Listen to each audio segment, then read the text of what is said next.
Welcome to the Divine Style Podcast with Gerlinda, Stella, personal stylist and self-love coach, and Alison, Maiden, psychic medium, spiritual healer and metaphysical teacher.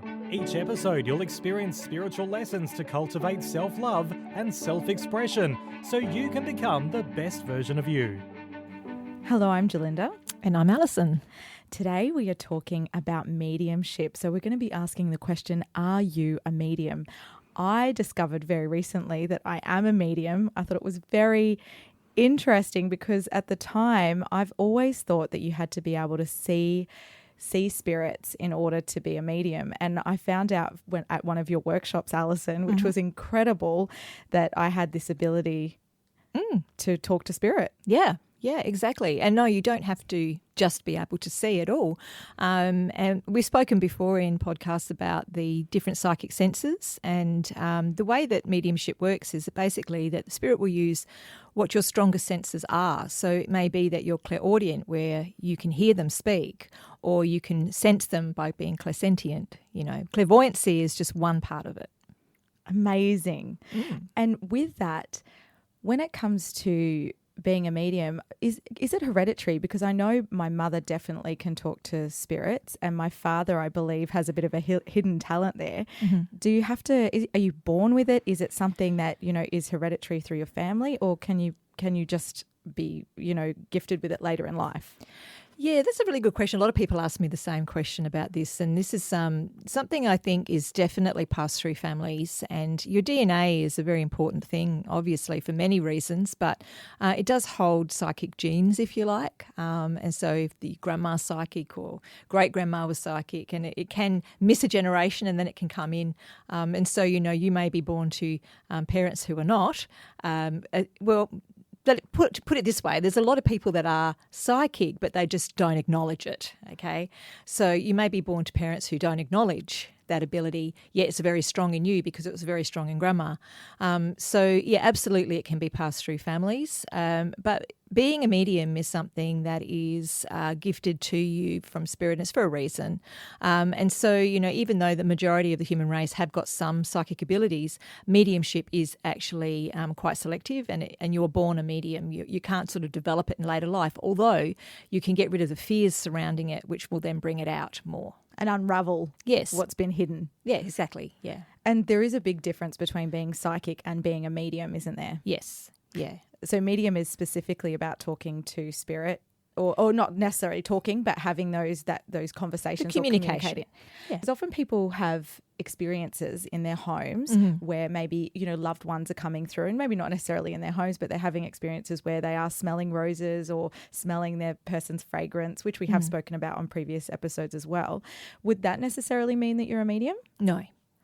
Lots of people have those experiences, and that is actually part of a psychic ability called clairaudience, which we jokingly call clairsmelliance, because it's all about being able to smell the vibration, because everything is a vibration from spirit. And so your senses are just honed in that area to be able to pick up that vibration. And your brain goes, okay, well, I'm not quite sure what to do with this vibration, so it will then put it into a smell for you. So this is the way you pick it up, if you like.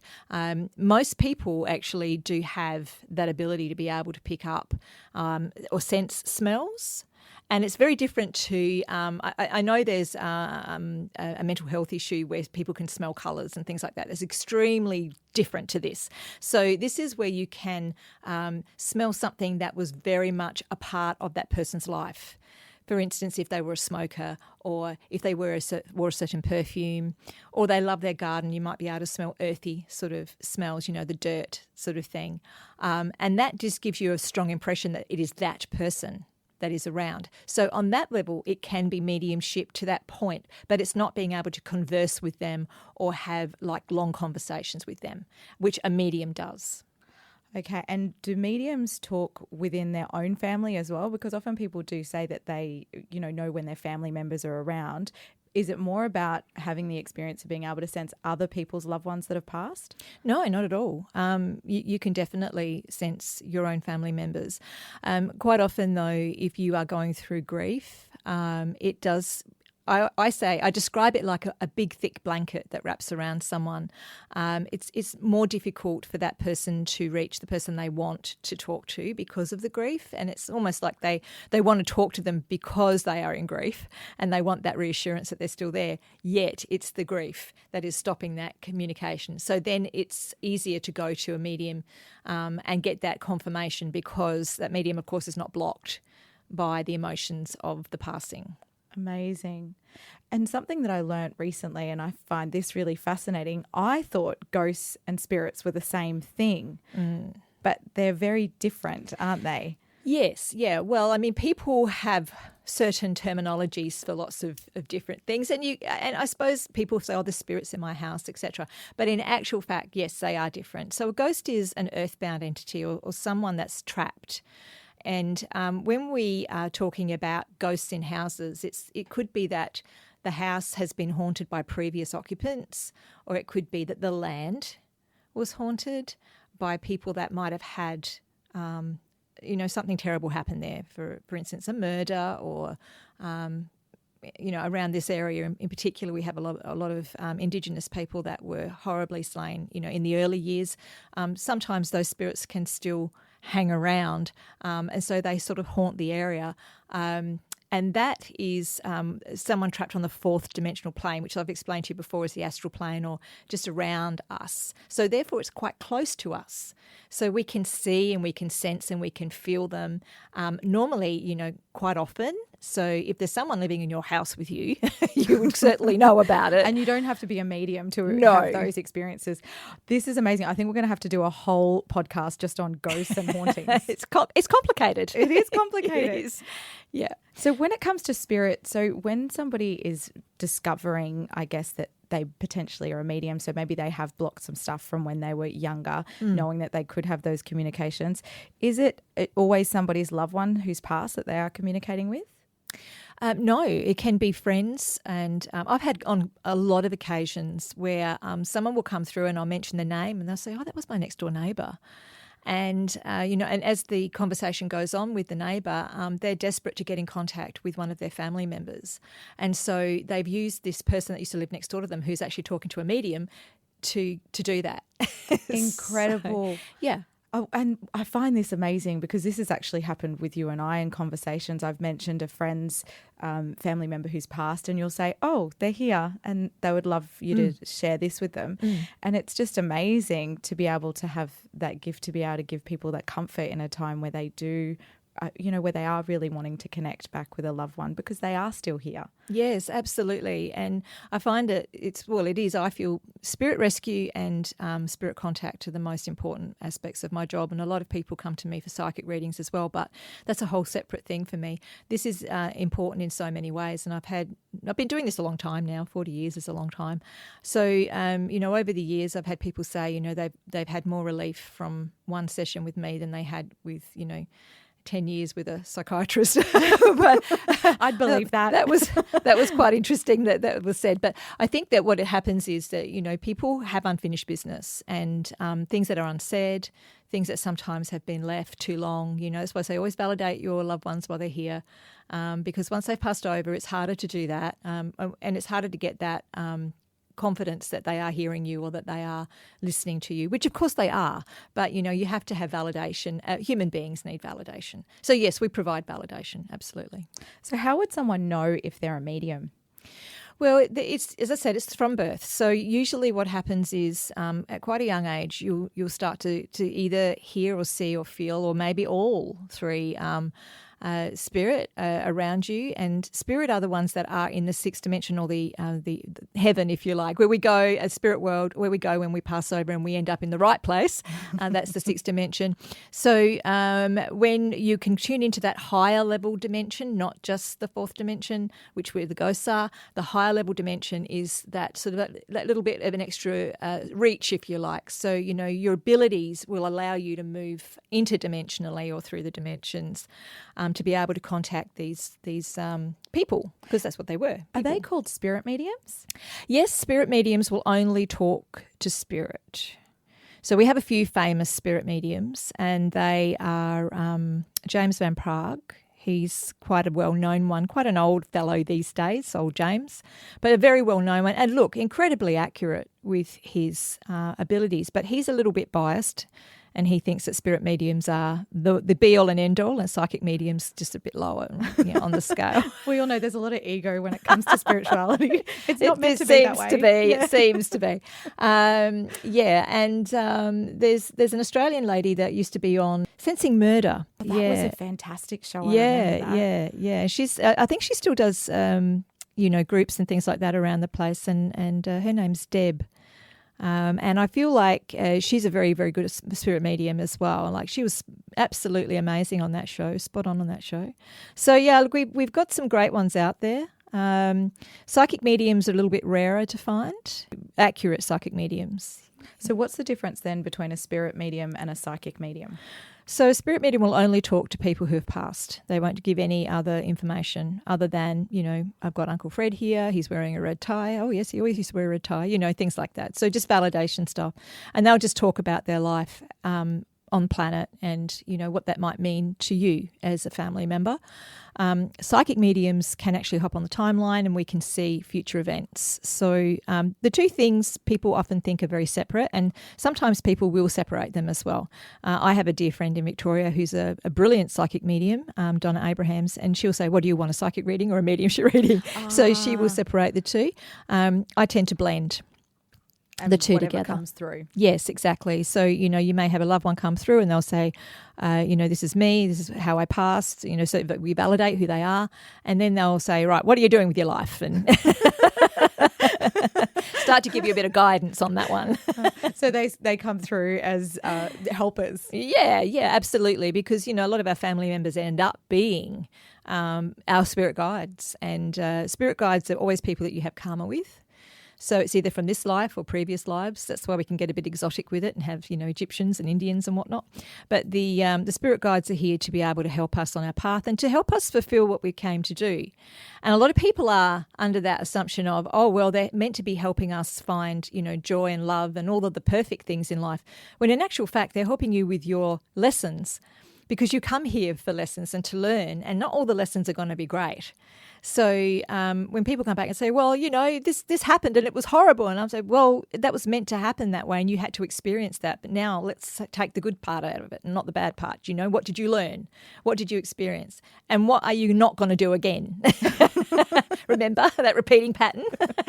Yeah. Something I found really interesting, and you've said this before too. I was doing a reading for someone recently, and I'm very, very new at this, so I've been having a bit of fun with it. But somebody came through who they were not happy with, and they were like, no, not him, of all people, not him. Yeah. And he was very apologetic and very much wanting to help. But it was so fascinating how when you are doing a reading, that often it will be people that maybe they didn't have necessarily a great connection with in this lifetime. Oh, look, absolutely. I've had people absolutely refuse to speak to them. And understandably, because maybe what happened in life was pretty horrific. But, yeah, when people pass over, I mean, this is going to happen to all of us, by the way. We're going to have a life review. We're going to see what we did and we're going to feel what we did to others. And I actually believe that that's probably more frightening in some cases than the old, the Christian Judgment Day type of thing. Yes. But I actually think it's not anyone else judging us but ourselves, and they're just sort of showing us how we can understand through our own experience. So understand how we are experiencing the emotions and the feelings that we gave that other person. And so if you do that and you've been a bit of a rotten person when you were here, you're going to go, wow, this isn't great. I really need to change my ways. And there are many that do that when they pass over. And in spirit world, because spirit world is beautiful, there's a lot of love there, there's understanding, there's forgiveness, there's healing there. There's no one, with a big whip and chain and ready to hit you over the head with anything. That's not what it's about. Thank goodness for that. Yeah, I've had lots of conversations with people in spirit. So I do actually have a fairly good understanding of what this is about. And I myself have had a near-death experience. So, and although I didn't go into the light or anything like that, I did actually feel the love, an incredible love, and it was unbelievable. And when I actually came back, I had tears streaming down my face, and it wasn't tears of the pain I was in, but it was actually tears of just that expression of love that you get. And you get that sometimes too when you speak to a medium or you're talking to someone who is connected to the spirit world, and when they bring that energy through, you can't help but have those tears of joy and appreciation. And definitely I've felt that unconditional love. It's amazing experience to be able to feel that. And that, you're right, that's how they come through, isn't it? With that total, complete, unconditional love for the people. Absolutely, yeah. And if they don't, and if they're swearing in a nasty way, or they're giving you negative vibes, then they're not actually in spirit world. They're the ones that are ghosts that are coming through and giving you, bum steers, if you like. Like the ones that knock things off walls? Yeah. So yes, it's where we have to be careful when we're channeling spirits, that they are actually coming from the right place. Do you still have those experiences where things will move in your house? Every day. Oh, every day. Every day. They unplugged the HDMI cable at the back of the telly yesterday. There's a very naughty one and he's not an evil spirit or anything. He's actually an elemental, which we must talk about in another. Oh, yes. Yes, yeah. So elementals are from a different dimension altogether, and they can be very mischievous and a bit like fairies and things like that. But we've had these funny little things going on in the house over the past few weeks, and this elemental is really driving me nuts. So I can't wait for James to get home because he deals with them very well. That's awesome. So when somebody is maybe realizing that they might have this mediumship quality, what are some things they can do to help open it up? I guess I'm thinking of it like a flower, but how can they help open up their mediumship ability? Well, that's where the lotus flower emblem comes from. So in the Eastern religions, in the 1,000-petal lotus is the opening of the flower, is the awakening. So it is very much that. To be honest, I think if anyone has an interest in this area, then there is definitely psychic ability there and perhaps even mediumship abilities there. So, you should find a good teacher, first of all, someone that can actually answer your questions honestly and without ego. Are we allowed to say that? Somebody who can, basically help you through the journey. And it was quite by default I became a spiritual teacher. It wasn't something that I'd set out to do when I was starting doing readings. It was just that people were asking a lot of questions and I was able to answer them because I have a pretty strong connection to spirit, as you know. I don't have to know all the answers in my own head. They just come to me, which is kind of nice. And so, this vast amount of knowledge that we can tap into, and everyone's capable of doing this, so it's not just me, but it's like you have to really quieten your mind and be able to receive this information. And if you're not used to doing that, then you must practice doing that through meditation, first of all. Reiki is a brilliant tool.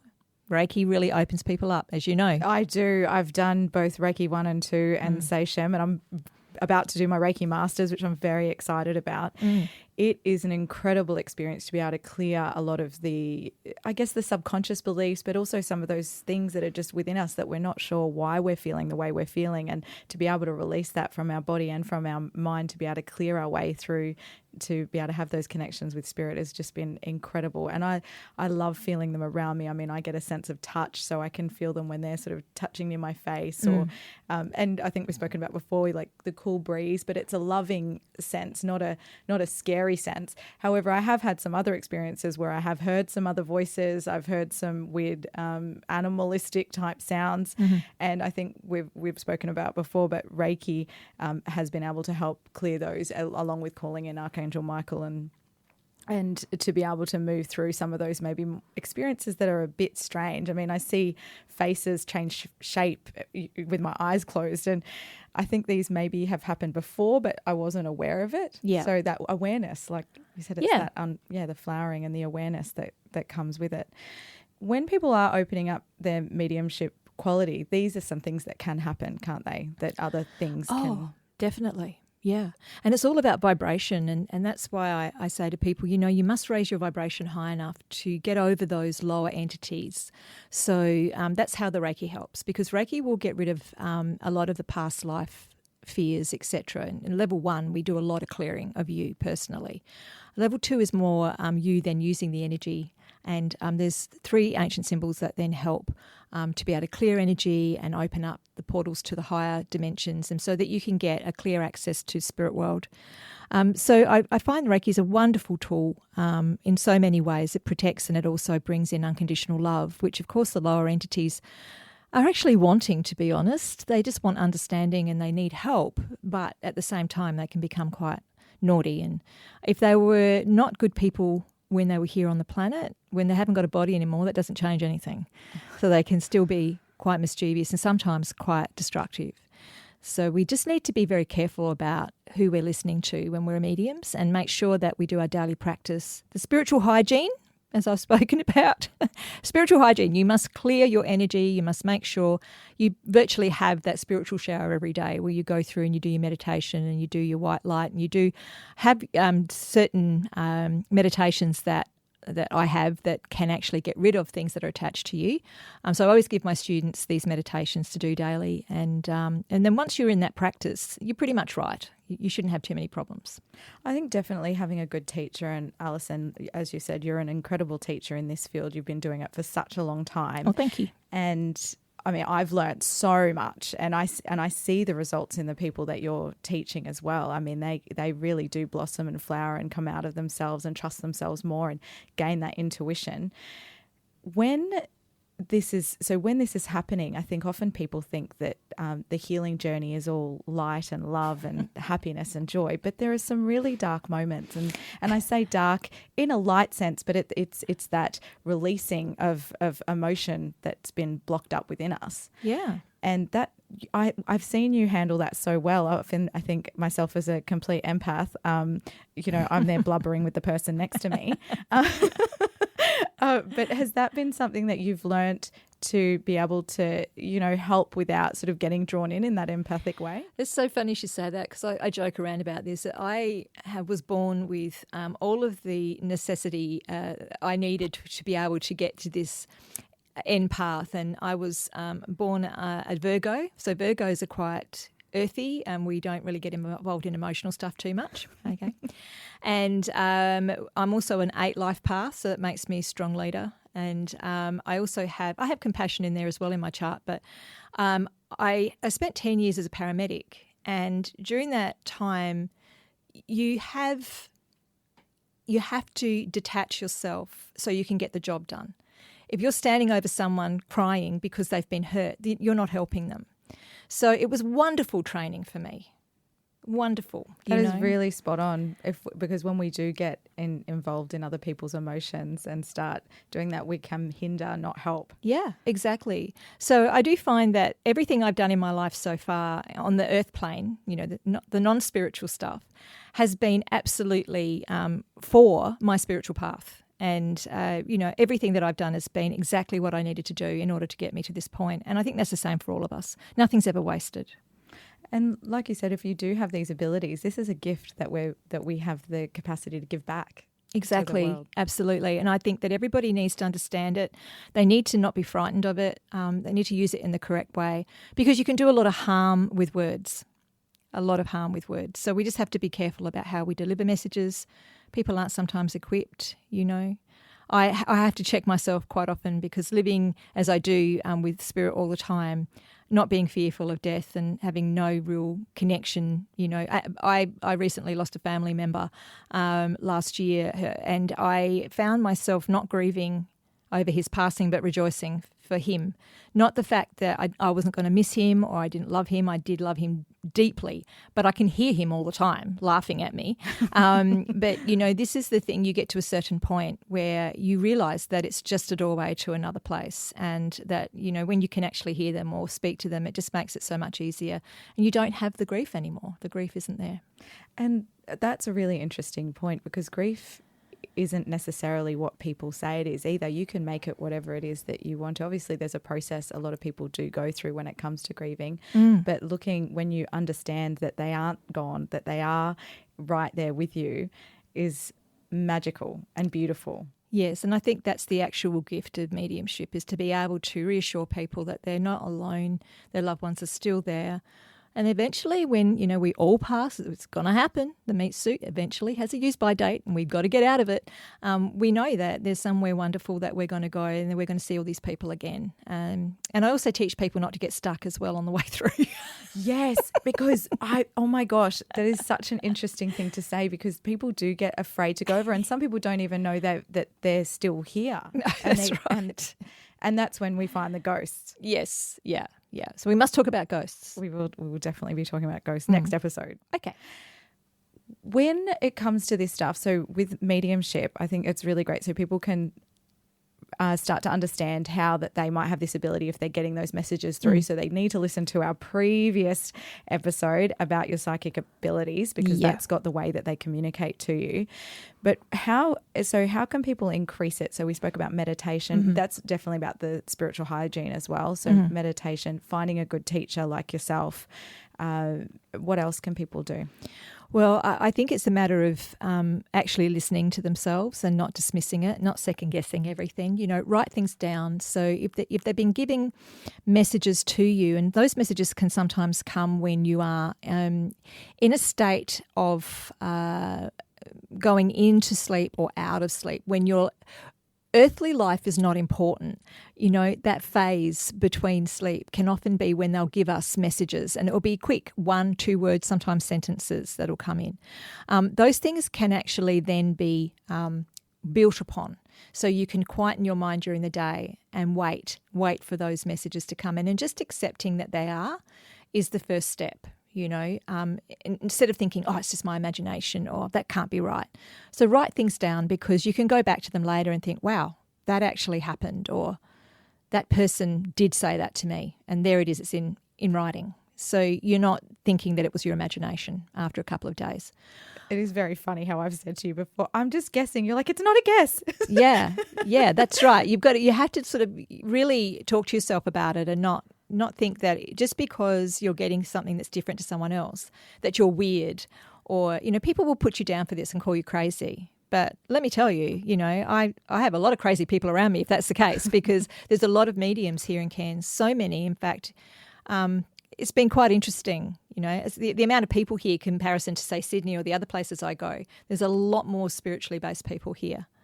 So I think that's for a reason. It's got to be to do with the energy, I would say. It has to be. It is a beautiful place to live. It is. Far North Queensland. And it's a very energetically alive place. So there's a lot of great positive energy here, but it sort of equals the dark as well. So we have an interesting balance here in Cairns. And I guess there's some rules around this stuff as well that I think probably should be covered, because just walking up to someone in the street and saying, hey, your Uncle Bob's here, is probably not the best way to start learning or practicing if this is an ability that you've discovered that you have. Yeah, and this is where I think some of the television shows really fall down, because they want to sensationalise what we do. And some people would have seen, Long Island Medium for one. She goes and approaches people in the supermarket. Now, this is not what I mean, personally, I never do that, okay? I think it might have happened once in a plane when I was on a plane trip, and that was only because the lady actually opened the door for it to happen, and her mother was like at me constantly. And the funny thing was that I don't know how, but the ticket numbers had got messed up. Well, I do know how. Spirit did it. So I was meant to be sitting next to my husband, who was actually sitting next to her husband in the aisle across. Wow. So, and it just so happened, and we were going to swap back, and then of course we took off, and then I started talking to her. She had the conversation started before I did. And she said, oh, what do you do? And I thought, well, I could just say I'm a consultant, which is the go-to that I do for people. Now that's a good tip. Yeah. But I said, well, actually, I'm a psychic medium. She went, oh, I love that stuff. As people say, that stuff. I'm so interested in it.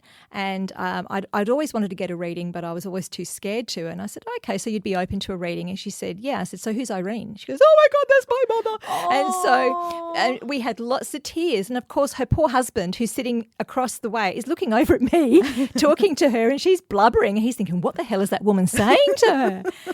So it was quite funny, but we had the whole trip. I did a whole reading for her, the whole trip from her mum, and then at the other end, when she finally got to tell hubby what it was all about, he stops giving me the evil eye. Oh, how fantastic. Yeah, so that was okay, and I think that was meant to be. But no, I never approach people in the street, and it's one of those things that if it was you and you had just lost someone and you weren't ready to hear that information yet, how would you feel? I mean, I would feel quite angry. So I don't think that it's right that we should intrude on people. If they come to one of my shows, they're giving me permission to read them. But even still, we ask for permission, as you know, because you MC my shows now. Yes. Does anyone want to be read? Not want to be read in the audience. And so that just then takes care of that. And if no one puts their hand up, then that's great. So permission is so important. When you're first starting out, read people you don't know so that you can absolutely gauge what you're getting. Because obviously, if you're reading someone you do know, those things that you do know about that person can creep in. Yes, and what's really interesting about this too is when you are reading people that you don't know, sometimes they might be testing you a little bit. So they might not give you much back. So just keep saying what information is coming through, and Correct. then you'll get the clarification. And we've spoken before, not everything is going to be correct, and that's okay. No, that's right. And it's interpretation as well. What you might, because Spirit will be using what's in your memories or in your brain, to give you pictures and things like that. So it could be something that's really bizarre and you'll be thinking to yourself, I'm not going to say that. That's just weird, I remember I had a little old fellow and he looked like a garden gnome. He really did. He had the funny little nose and he was bringing this massive tomato and I thought, this is ridiculous. I can't say I've got a garden gnome with a tomato. That's just ridiculous. So I did say to the lady, look, I have a gentleman who looks a little bit like a garden gnome. He's very short. He's got a big bulbous nose and he's giving me this giant tomato. And she absolutely laughed her head off. She said, that was my dad. He grew tomatoes. And there was a big joke about who had the biggest tomatoes. Oh, how great is that? So you just tell them what you're seeing and then it's up to them to interpret the story. That's fantastic. I'd be really interested to hear how many people maybe that are listening to our podcast believe that they could be mediums. I think some people find out, and I've spoken to people at your shows where they discover that they can see and hear things. And I know you put it in a different vibrational level, which raises it enough that maybe people that wouldn't ordinarily be able to see, hear, feel, sense, do manage to have those experiences in your shows. Yes. Yeah. The whole room is set to a high vibration, so it's easier for spirit to come through, but it also makes it easier for people to see things that ordinarily they may not. So yes, if you see creatures or people behind me, then it's all fine. Oh, fantastic. Well, I'm looking forward to our next episode where we are going to talk about hauntings and ghosts and other entities.